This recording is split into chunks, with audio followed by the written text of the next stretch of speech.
கர்த்தருடைய நாமம் மகிமைப்படுவதாக. இந்த நாளிலே உங்கள் ஒவ்வொருவரையும் ஆண்டவராகிய இயேசு கிறிஸ்துவின் நாமத்தினாலே வாழ்த்தி வரவேற்கிறேன். கர்த்தர் உங்களை ஆசீர்வதிப்பாராக. பிரியமான தேவ பிள்ளைகளே, இன்றைக்கு நாம் தியானிக்கும்படியாக 1 யோவான் 4ஆம் அதிகாரம் அதிலே 7ஆம் வசனத்திலிருந்து 11ஆம் வசனம் வரைக்கும் நாம் வாசித்து அதை நாம் சிந்திக்கலாம். என்னோடு கூட எடுத்துக்கொள்ளுங்கள். நான் உங்களுக்காக வாசிக்கின்றேன். பிரியமானவர்களே, ஒருவரில் ஒருவர் அன்பாய் இருக்க கடவோம். ஏனெனில் அன்பு தேவனால் உண்டாயிருக்கிறது. அன்புள்ள எவனும் தேவனால் பிறந்து அவரை அறிந்திருக்கின்றான். அன்பில்லாதவன் தேவனை அறியான். தேவன் அன்பாகவே இருக்கிறார். தம்முடைய ஒரே பேரான குமாரனாலே நாம் பிழைக்கும்படிக்கு தேவன் அவரை இவ்வுலகத்திலே அனுப்பினதினால் தேவன் நம்மேல் வைத்த அன்பு வெளிப்பட்டது. நாம் தேவனிடத்தில் அன்பு கூர்ந்ததினால் அல்ல, அவர் நம்மிடத்தில் அன்பு கூர்ந்து நம்முடைய பாவங்களை நிவர்த்தி செய்கிற கிருபாதார பலியாக தம்முடைய குமாரனை அனுப்பினதினாலே அன்பு உண்டாயிருக்கிறது. 11ஆம் வசனத்தை கவனியுங்கள்.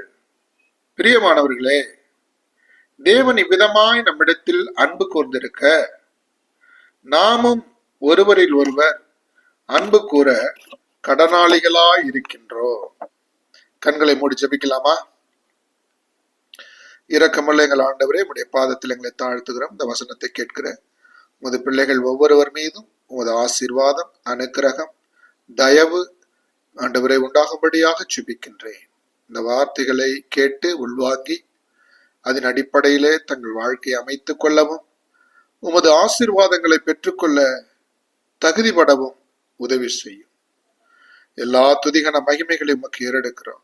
இயேசு கிறிஸ்துவின் நாமத்தில் வேண்டிக் கொள்ளுகிறோம் நல்ல பிதாவே. ஆமென், ஆமென். பிரியமான தேவ பிள்ளைகளே, இந்த வசனத்தை நாம் வாசிக்கும் போது இவ்வாறாக தொடங்குகிறது. ஒருவரில் ஒருவர் அன்பாய் இருக்க கடவோம் அப்படின்னு தொடங்குகிறது. அந்த 11ஆவது வசனம் எப்படி முடிகிறது அப்படின்னு சொன்னா, ஆகவே நாமும் ஒருவரில் ஒருவர் அன்பு கூற கடனாளியா இருக்கிறோம் என்று முடிகிறது. அப்ப இந்த இடைப்பட்ட இடத்துல என்ன இருக்கிறது அப்படின்னு சொன்னால், அன்பை குறித்து ஒரு தெளிவான பாடம் அங்கே இருக்கிறது. அந்த அன்பு எப்படிப்பட்டதாக இருக்கிறது, அது எங்கிருந்து வந்தது, அது எப்படி இந்த உலகத்திலே வெளிப்படுத்தப்பட்டது. தேவன் அன்பாக இருக்கிறார் என்று சொல்லப்பட்டிருக்கிறது. அது மாத்திரமல்ல, தேவன் தம்முடைய ஜீவனை நமக்காக இந்த உலகத்திலே கொடுத்தபடியினாலே அன்பு உண்டாயிருக்கிறது என்று சொல்லப்பட்டிருக்கிறது. நாம் அவரிடத்தில் அன்பு கூறுவதனால் அல்ல, அவர் நம்மை தேடி வந்ததினாலே அன்பு உண்டாயிருக்கிறது. ஆகவே அன்பு உள்ளவர்கள் தேவனை அறிந்திருக்கிறார்கள், அன்பில்லாதவர்கள் தேவனை அறியாமல் இருக்கிறார்கள் என்று மிகவும் தெளிவாக இந்த அன்பை குறித்து சொல்லிவிட்டு என்ன சொல்லுகிறது என்று சொன்னால், நாமும் ஒருவரில் ஒருவர் அன்பு கூற வேண்டும் என்று சொல்லுகிறது. ஆகவே இந்த நாளிலே நாம் புரிந்து கொள்ள வேண்டிய முக்கியமான ஒரு விஷயம் என்னவென்று சொன்னால், நாம் மற்றவர்களை நேசிக்க வேண்டும், அன்பு கூற வேண்டும். இன்றைக்கு நம்முடைய இருதயத்துல யார் மேலாவது ஒரு வெறுப்பு, கசப்பு, பகை இருக்கும் என்று சொன்னால் அவைகளிலிருந்து நம்மை விடுவித்துக் கொண்டு தேவனுடைய வார்த்தைக்கு நாம் கீழ்ப்படிய வேண்டும். பிரியமான தேவ பிள்ளைகளே, இந்த உலகத்தை நாம் பார்க்கின்றோம். வேதத்திலே பரலோகத்தை குறித்து எழுதப்பட்டிருக்கின்றது, அதை பார்க்கின்றோம். தேவ தூதர்களை குறித்து எழுதப்பட்டிருக்கிறது, அதை பார்க்கின்றோம். நாம் இந்த சயின்ஸ் அறிவியலை பார்க்கும்போது அவர்கள் இந்த வானத்திலே எவ்வளவு விவரிக்க முடியாத நட்சத்திர கூட்டங்கள், ஆகாய மண்டலங்கள், விவரிக்க முடியாத சிருஷ்டிப்புகள் இருக்கிறதை நாம் கேட்கின்றோம், பார்க்கின்றோம். இந்த உலகத்திலே எத்தனையோ இயற்கை காட்சிகளை நாம் பார்க்கின்றோம். மரம், செடி, கொடிகள், ஆறுகள், விலங்குகள், இவைகள் எல்லாம் தேவனால் உருவாக்கப்பட்டது. தேவனால் எவ்வாறு உருவாக்கப்பட்டது அப்படின்னு சொன்னா, நாம் கவனிக்க வேண்டும் பிள்ளைகளே. தேவனிடத்திலே காணப்பட்ட அந்த அன்பானது பெருக்கெடுத்து இந்த உலகத்தை உருவாக்கி இருக்கிறது. இந்த உலகம் உருவாக்கப்பட்டது தேவனுடைய அன்பினாலே. தேவனிடத்திலே காணப்பட்ட அந்த அன்பின் விளைவுதான் நாம் பார்க்கின்ற இந்த அழகான உலகம். அதிலே காணப்படுகிற சிருஷ்டிப்புகள், ஒவ்வொரு சிருஷ்டிப்புகளும் தேவனுடைய அன்பினுடைய விளைவாக இருக்கிறது. புரியுதா? ஒவ்வொரு சிருஷ்டிப்புகளும் தேவனுடைய அன்பின் விளைவாக இருக்கிறது. நீங்க இன்னைக்கு உருவாகி நீங்க இருக்கிறீங்க, நான் இருக்கிறேன்னு சொன்னா நம்ம எல்லாம் தேவனுடைய அன்பினால இந்த உலகத்துல வந்திருக்கிறோம், நம்முடைய விருப்பத்தினால் அல்ல. அதே போல தேவன் எதையும் தன்னுடைய கோபத்திலே, தன்னுடைய ஆத்திரத்திலே, தன்னுடைய வெறுப்பிலே உருவாக்கவில்லை. எல்லாவற்றையும் அவர் அன்பினாலே உருவாக்கி இருக்கிறார். அவர் அன்பினாலே உருவாக்கி இந்த உலகத்தை அன்பினாலேயே இயங்க வைக்கிறார். புரியுதா? அன்பு இல்லை என்று சொன்னால் நிச்சயமாக இந்த உலகமே இல்லை. இந்த உலகம் இன்றைக்கு இயங்கிக் கொண்டிருப்பதற்கு முக்கிய காரணம் அன்பு மாத்திரமே. அதனால்தான் வேதம் சொல்லுகிறது தேவன் அன்பாக இருக்கிறார். தேவன் அன்பாக இருக்கிறபடினால இந்த உலகம் அந்த அன்பினால இயங்கி கொண்டிருக்கிறது. அப்ப அவரை விசுவாசிக்கிற பிள்ளைகள் நாம் என்ன செய்ய வேண்டும்? நாமும் அன்புள்ள பிள்ளைகளாக இருக்க வேண்டும், மற்றவர்கள் நேசிக்கக்கூடிய பிள்ளைகளாக இருக்க வேண்டும். யோசித்து பாருங்கள், ஒரு ஓவியர் இருக்கின்றார். அந்த ஓவியர் அவர் விரும்பி நேசித்து பிரியப்பட்டு ஒரு ஓவியத்தை வரைகிறார். அப்படி வரைந்த பொழுது அவருடைய கண் எதிர்க்காகவே அந்த ஓவியத்தை நீங்கள் அழிக்க முடியுமா? அல்லது அவருடைய காதுபட அந்த ஓவியத்தை குறித்து நீங்கள் தவறாக பேச முடியுமா? அப்படி பேசினால் அவரிடத்துல உங்களுக்கு என்ன எதிர்வினை கிடைக்கும்? நிச்சயமாக அவர் உங்களை நேசிக்க மாட்டார். நிச்சயமாக அவர் உங்கள் மீது கோபம் கொள்ளுவார். அதுபோலதான் ஆண்டவர் தான் நேசித்து தான் விரும்பி அவருடைய இஷ்டத்தின்படி இந்த உலகத்தை உருவாக்கி அதில் ஒவ்வொரு சிருஷ்டிப்புகளையும் உருவாக்கி இருக்கிறார். அப்போ அதுல இருக்கிற ஒவ்வொரு சிருஷ்டிப்புகளும் தேவனுடைய அன்பின் விளைவினால் வந்தது. அதை நீங்களோ நானோ குறை கூறவோ அழிக்கவோ நமக்கு அதிகாரம் இல்லை. அப்படி நாம் செய்வோம் என்று சொன்னால் அந்த தேவனுடைய கோபத்திற்கு நாம் ஆளாகி விடுவோம். புரிகிறதா? நான் சொல்லுகிறது உங்களுக்கு புரிகிறதா? நீங்கள் யாரோ ஒருவரை பகைக்கிறீர்கள் என்று சொன்னால் நீங்கள் யாரை பகைக்கிறீர்கள்? அவரை உருவாக்கினவரை பகைக்கிறீர்கள். நீங்கள் யாரோ ஒருவரை அவமானப்படுத்துகிறீர்கள் என்று சொன்னால் நீங்கள் யாரை அவமானப்படுத்துகிறீர்கள்? அதை உருவாக்கினவரை அவமானப்படுத்துகிறீர்கள். அதனாலதான் ஆண்டவர் சொல்லுகிறார், அப்படி செய்யாமல் நீங்கள் என்ன செய்யுங்கள்? ஒருவரில் ஒருவர் அன்பு கூறுங்கள். ஒருவரில் ஒருவர் நாம் அன்பு கூற வேண்டும் என்று சொல்லி தேவன் எவ்வாறு நம்மிடத்தில் அன்பு கூர்ந்தார் என்பதை விளக்கி சொல்லி இருக்கிறார். அப்போ நம்ம என்ன செய்ய வேண்டும்? ஒருவரில் ஒருவர் அன்பு கூற வேண்டும். நாம் அன்பு கூறல என்ன செய்வோம்?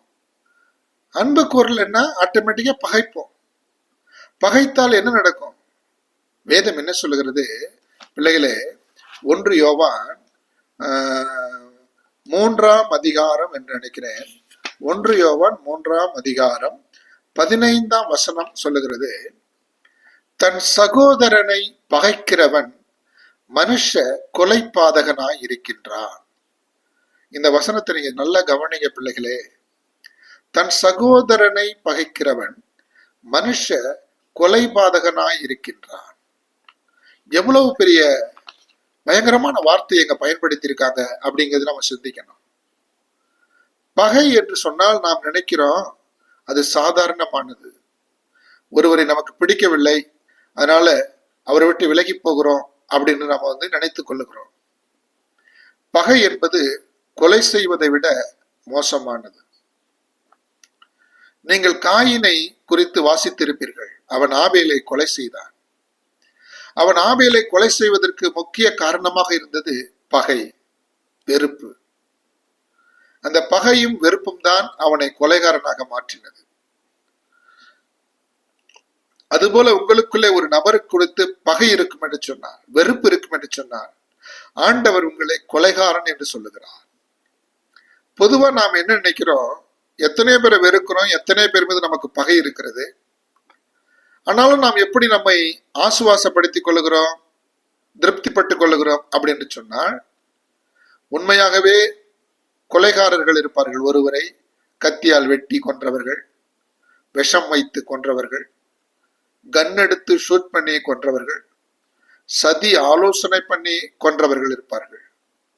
அவர்களோடு நம்மை ஒப்பிட்டு கொண்டு, நான் அந்த மாதிரி மோசமானவன் இல்லை, அவனை போல நான் கத்தியால் வெட்டி யாரையும் கொல்லவில்லை, அவனை போல நான் கன்னால ஷூட் பண்ணி யாரையும் கொல்லவில்லை, அவனை போல நான் விஷம் வைத்து கொள்ளவில்லை, துரோகம் பண்ணி கொள்ளவில்லை. நான் என்ன செய்கிறேன், எனக்கு பிடிக்கவில்லை, அதனால அந்த மனுஷன் மீது எனக்கு ஒரு பகை இருக்கிறது, அவ்வளவுதான். நான் மனுஷன் தானே, அதனால நான் பகைக்கிறேன் அப்படின்னு சொல்லி நம்மை நாமே நியாயப்படுத்தி கொண்டு அந்த கொலைகாரர்களோடு ஒப்பிட்டு அவனை விட நான் பரவாயில்லை என்று சொல்லிக்கொண்டு நாம் இந்த உலகத்திலே வாழ்ந்து கொண்டிருக்கின்றோம். இன்றைக்கு ஆண்டவர் உங்களோடு பேசுகிறார். நீ கத்தியை எடுத்து ஒருவனை கொலை செய்ய தேவையில்லை, கன் எடுத்து ஷூட் பண்ண தேவையில்லை, மறைமுகமாக ஒருவனுக்கு விஷம் வைத்து கொலை செய்ய தேவையில்லை, துரோகம் பண்ணி ஒருவனை சாகடிக்க தேவையில்லை. ஆனால் தேவன் உருவாக்கின ஒரு மனிதனை உன் இருதயத்தால் பகைத்தால், உன் இருதயத்தால் வெறுத்தால், வேதம் சொல்லுகிறது நீ கொலை பாதகன். கொலைகாரனுக்குரிய தண்டனை உனக்கு கிடைக்கும். பிரியமான தேவ பிள்ளைகளே, இந்த நேரத்திலே எத்தனையோ பேர் கத்தியினால் வெட்டி கொலை செய்துவிட்டு சிறைச்சாலைக்கு சென்று அவர்கள் தண்டனைகளை அனுபவிக்கும் போது, ஒருவேளை அவர்கள் மனம் மாறி மனம் கசந்து அழுது ஆண்டவரிடத்திலே மன்னிப்பு கேட்டால் அவர்களுக்கு மன்னிப்பு உண்டு, அவர்கள் தேவனிடத்திலே ஏற்றுக்கொள்ளப்படுவார்கள். ஆனால் நான் யாரையும் கொலை செய்யவில்லை, நான் கத்தி எடுத்து வெட்டவில்லை, குத்தவில்லை, படுகொலை செய்யவில்லை என்று சொல்லிக்கொண்டு பகையோடும் வெறுப்போடும் நீங்கள் வாழ்ந்து கொண்டிருந்தால் நிச்சயமாக உங்களுக்கு மன்னிப்பு இல்லை. நிச்சயமாக நீ கொலை பாதகனுக்குரிய தண்டனையை அனுபவிப்பது உறுதி. ஆகவே ஆண்டவர் சொல்லுகிறார், யார் மீதாவது உனக்கு பகை இருந்தால் அந்த பகையை நீ இன்றோடு எடுத்து போட வேண்டும். உன்னை அவர்கள் நேசிக்காமல் போகலாம், உனக்கு எதிராக அவர்கள் செயல்படலாம், அதை தேவன் பார்த்துக் கொள்வார். ஆனால் நீ அவர்களை பகைக்க வேண்டாம், அவர்களை வெறுக்க வேண்டாம். பிள்ளைகளை, அதுதான் வேதம் நமக்கு சொல்லிக் கொடுக்கிறது. ஒருவரில் ஒருவர் நாம் அன்பாய் இருக்க வேண்டும் என்று வேதம் சொல்லுகிறது. இன்னொரு வசனத்தை நான் உங்களுக்கு சொல்லுகிறேன். மத்தேயு எழுதின சுவிசேஷம் 5ஆம் அதிகாரம் 22ஆம் வசனம். இதையும் நீங்கள் கவனிக்க வேண்டும்.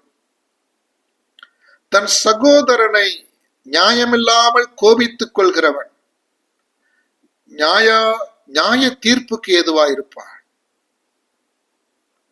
தன் சகோதரனை வீணன் என்று சொல்லுகிறவன் ஆலோசனை சங்கத்திற்கு ஏதுவாயிருப்பான். தன் சகோதரனை மூடனே என்று அழைக்கிறவன் எரி நரகத்திற்கு ஏதுவாக இருப்பான். நல்லா கவனிச்சிங்களா? முதல் வசனத்தை நம்ம பார்த்தோம், பகைக்கிறவன் கொலைபாதகனாக மாறிவிடுகிறான். இரண்டாவது வசனம் என்ன தெரியுமா? இது ஒரு மனிதனை அவமானப்படுத்துவது. முதல்ல பகைப்பது என்பது ஒருவனை கொலை செய்வதுக்கு ஒப்புமையாக இருக்கிறது. இங்கே நான் பார்க்கிறது என்ன அப்படின்னா, ஒரு மனிதனை அவமானப்படுத்துவது, ஒருத்தர் மீது கோபித்துக் கொள்வது, காரணமில்லாம ஒரு சகோதரனை நியாயமில்லாமல் கோபித்துக் கொள்வது. நியாயமில்லாமல் கோபித்துக் கொள்வதுன்னா என்ன தெரியுமா?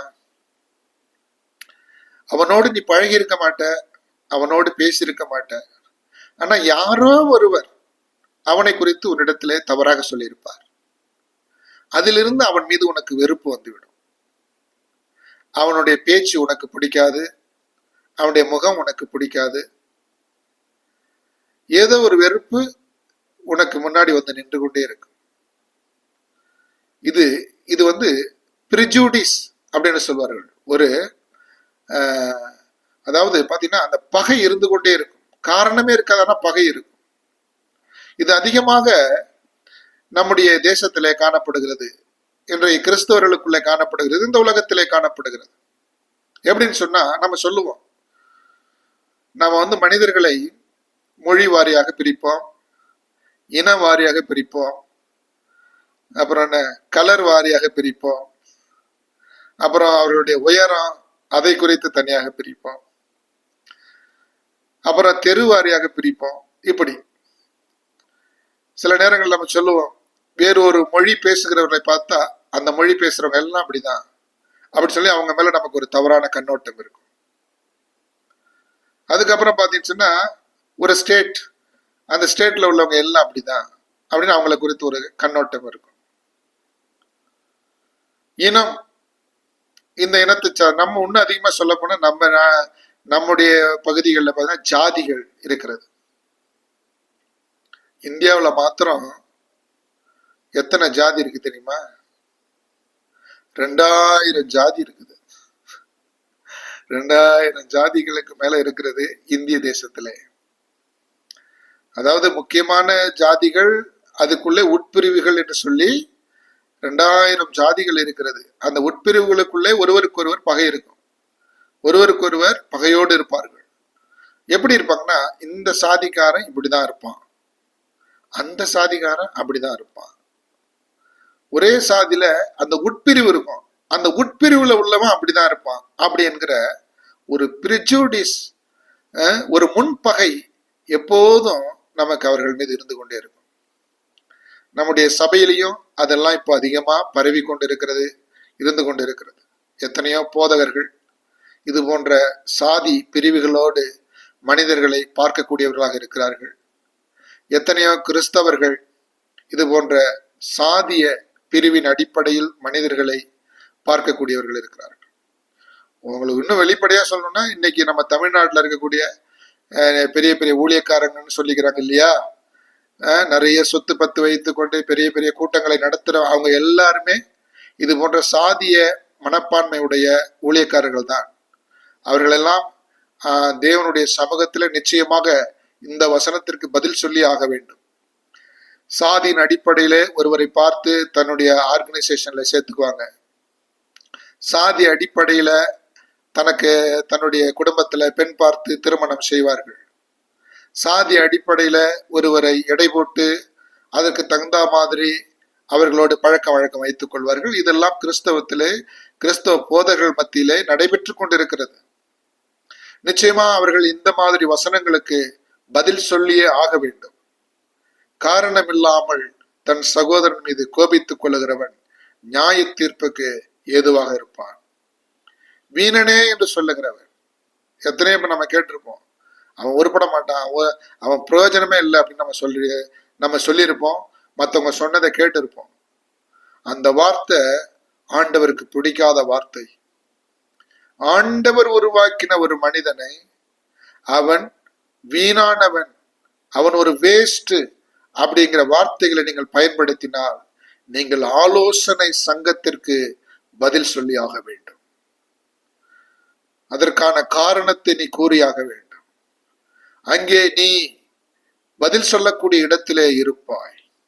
கவனத்திலே வைத்துக் கொள்ளுங்கள். அதோட கூட இன்னும் ஆண்டவர் சொல்லுகிறார், ஆண்டவர் படைத்த ஒரு மனிதனை பார்த்து நீங்கள் மூடனே என்று சொன்னார், நீங்கள் 100% நரகத்திற்கு செல்ல தகுதியானவர்கள். நீங்க காணிக்கை கொடுக்கலாம், பெரிய பிரசங்கங்களை பண்ணலாம், பெரிய கூட்டங்களிலே உன்னை பெரியாட்களாக காட்டிக்கொள்ளலாம். ஆனால் நீ ஒரு மனிதனை அற்பமாக நினைத்து தேவனால் உருவாக்கப்பட்ட ஒரு சிருஷ்டியை பார்த்து மூடனே என்று சொல்லுவாயானால் ஆண்டவர் உன்னை மன்னிக்க மாட்டார். ஆண்டவர் உன்னை எரி நரகத்திற்கு தள்ளி கொண்டு போவார். ஆகவே இந்த வசனங்களை நீங்கள் மனதிலே கொள்ள வேண்டும். இது சாதாரணமா ஏதோ போகிற போக்கிலே சொல்லப்பட்ட ஒரு வார்த்தை அல்ல. இது ஆண்டவராக இயேசு கிறிஸ்து சொன்ன வார்த்தை. ஆண்டவராக இயேசு கிறிஸ்துவே, தேவகுமாரனே, இந்த உலகத்தை உண்டாக்கினவரே, இந்த மனிதர்களை உண்டாக்கினவரே சொன்ன வார்த்தை.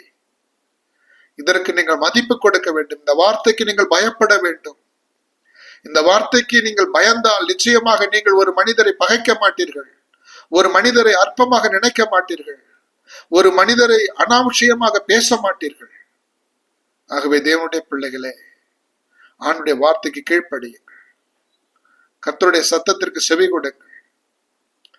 நாம் இந்த உலகத்தில் எதற்காக உருவாக்கப்பட்டிருக்கிறோம்? தேவனுடைய அன்பை இந்த உலகத்திலே காட்டும்படியாக, தேவனுடைய அன்பை இந்த உலகத்திலே சொல்லும்படியாக ஆண்டவர் நம்மை உருவாக்கி இருக்கிறார். அவருடைய அன்பை இந்த உலகத்தில் நாம் சொல்ல வேண்டும். அவருடைய அன்பை இந்த உலகத்திற்கு நாம் காட்ட வேண்டும்.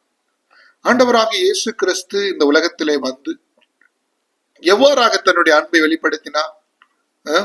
எவ்வாறாக ஆண்டவர் வந்து தன்னுடைய அன்பை வெளிப்படுத்தினார் உங்களுக்கு தெரியுமா? பிரியமான தேவ பிள்ளைகளே, இயேசு கிறிஸ்து வியாதியஸ்தர்களை குணமாக்கி தன்னுடைய அன்பை வெளிப்படுத்தினார். மத்தேயு எழுதின சுவிசேஷம் 9ஆம் அதிகாரம் 35ஆம் வசனத்தை நீங்கள் வாசித்தீர்கள் என்று சொன்னால், அங்கே வேதம் இப்படியாக சொல்லுகிறது, அவர் சகல பட்டணங்களுக்கும் சகல கிராமங்களுக்கும் சுற்றி திரிந்து ராஜ்யத்தின் சுவிசேஷத்தை சொல்லி சகல நோய்களையும் சகல வியாதிகளையும் குணமாக்கினார் என்று சொல்லப்பட்டிருக்கிறது. அப்ப இந்த உலகத்தில் எத்தனை பேர் வியாதியோடு நோயோடு அவதிப்பட்டு கொண்டிருக்கிறார்கள்? அப்படி வியாதியோடு நோயோடு அவதிப்பட்டு கொண்டிருக்கிறவர்களை தேடி ஆண்டவர் சென்றார், அவர்களை குணமாக்கினார், அவர்களுக்கு ஆறுதலான வார்த்தைகளை கூறினார், அவர்களை திடப்படுத்தினார். பொதுவாக ஒரு மனிதன் நோய்வாய்ப்பட்டு படுத்துவிட்டால் அவன் சுகமாகிறானோ இல்லையோ, அவன் ஆறுதலான வார்த்தையை எதிர்பார்ப்பான். தேவனுடைய பிள்ளையே, இந்த உலகத்திலே நோய்வாய்ப்பட்டு விட்டால் அவனை குறை கூறுவது, அவனை குத்தி காட்டுவது, என்ன பாவம் செய்தானோ என்று சொல்லி ஏளனமாய் பேசுவது, இதுதான் இந்த உலகத்திலே 95% மேற்பட்டவர்கள் சொல்லிக் கொண்டிருக்கிறார்கள். அவர்கள் தேவனுடைய பிள்ளைகளாகவும் இருக்கலாம், தேவனுடைய ஊழியக்காரர்கள் கூட இருக்கலாம், யாராக வேண்டுமானாலும் இருக்கலாம். ஆனால் மாறாக அவர்களுக்கு ஆறுதல் கூறுகிறவர்கள் மிக மிக சொற்பமானவர்கள்.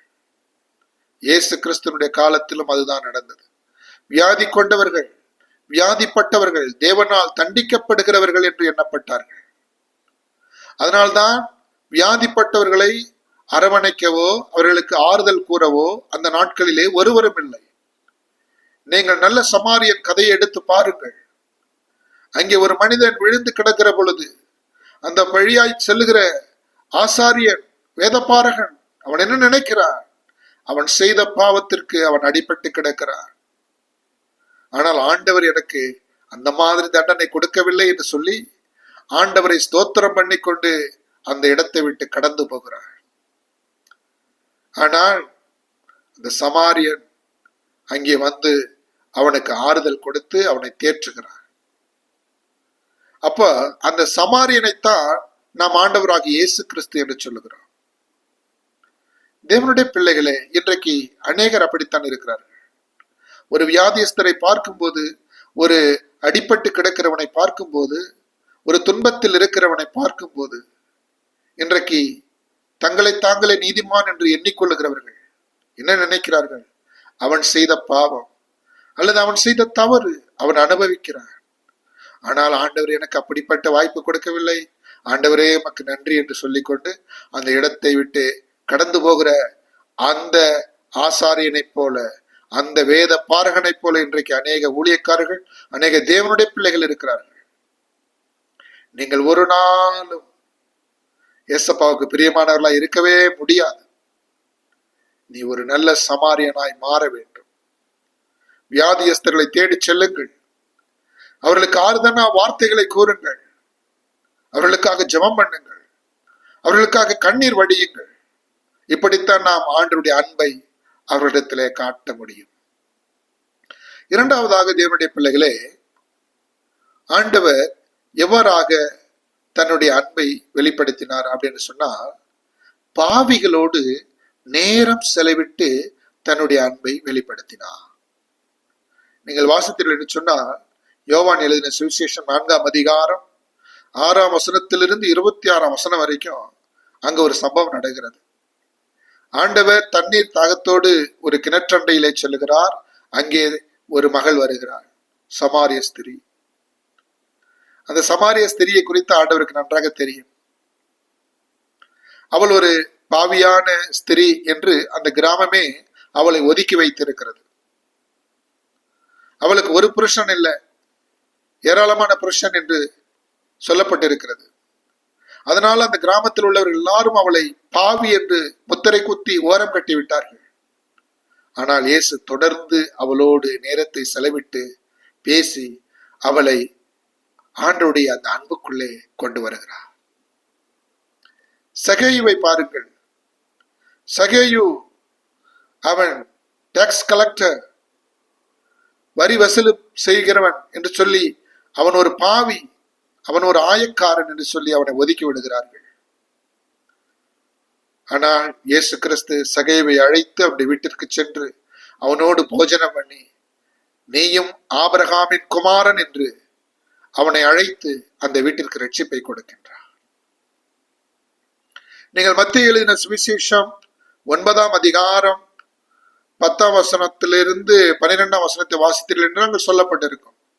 எல்லாரும் சொல்றாங்க, இவர் பாருங்க பாவிகளுடைய வீட்டுக்கு போறாரு, பாவிகளுடைய வீட்டுல போய் தங்குறாரு, அவங்க வீட்டுல போய் சாப்பிடுறாரு என்று சொல்லி இயேசுவை குறை கூறுகிறார்கள். ஆண்டவர் சொல்லுகிறார், வைத்தியன் யாருக்கு தேவை?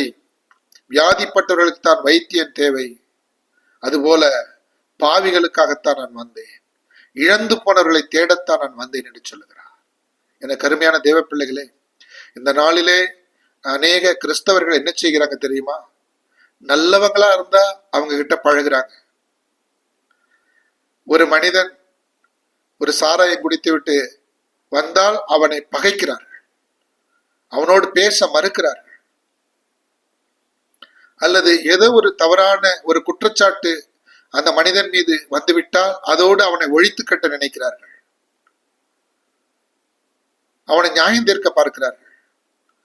இன்றைய காலகட்டத்தில் கிறிஸ்தவர்களை பார்க்கலும் கிறிஸ்தவை போதிக்கிற போதகர்கள் இப்படிப்பட்டவர்களாக இருக்கிறார்கள்.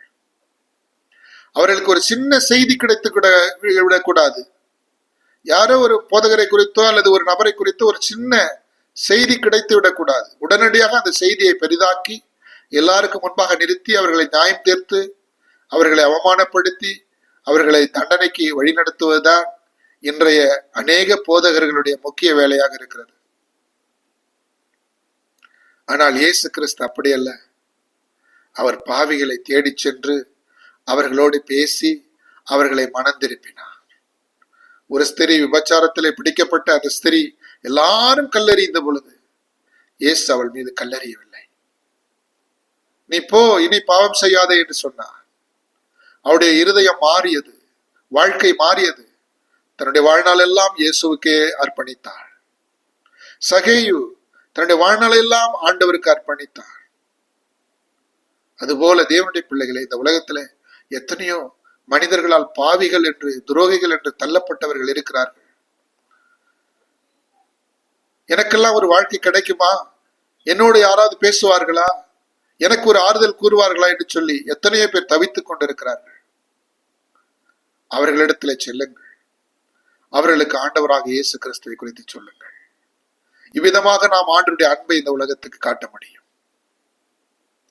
மூன்றாவதாக இயேசு கிறிஸ்து நிபந்தனையற்ற ஏற்றுக்கொள்ளுதல் மூலமாக தன்னுடைய அன்பை வெளிப்படுத்தினார். நிபந்தனையற்ற ஏற்றுக்கொள்ளுதல், acceptance, unconditional acceptance.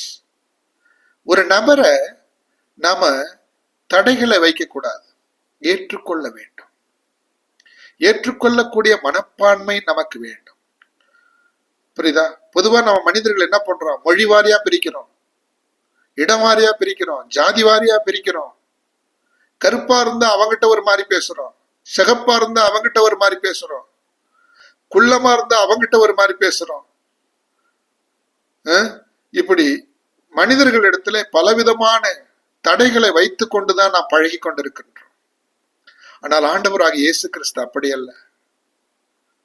He has unconditional acceptance. ஒரு முறை ஒரு குஷ்டரோகி வருகிறான் இயேசுவின் இடத்திலே.